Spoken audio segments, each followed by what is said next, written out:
Hi everyone, in this video I'll show you all you need to know about the WooCommerce elements in Visual Composer.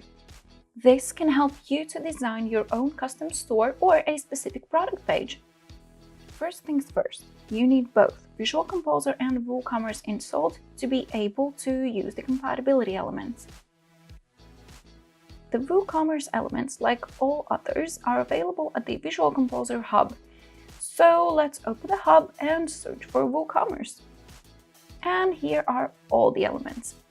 As you can see, there are elements like add to cart, checkout, order tracking, multiple product elements, and many more. You can download any of these elements by clicking on the download icon here. Now, when the element is downloaded, you can add it to the page by clicking on the plus icon, or just drag it to wherever you want. Now let me show you some of the elements in action. I have a layout here already, but it's in need of some crucial elements. I'm going to add WooCommerce product elements here. I have created a couple of products already, as you can see, and all you need to add them to your page is the product ID, and you can see it here.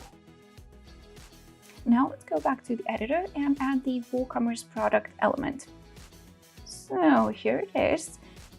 I want to add the orange, so I'll check the product ID, and it's 448. Now just write down the ID, and here it is. Now I'll quickly do the same for the other columns. And here's our beautiful product page. Make sure to try out all the other elements as well when you're making your product page. Thank you all for watching and enjoy!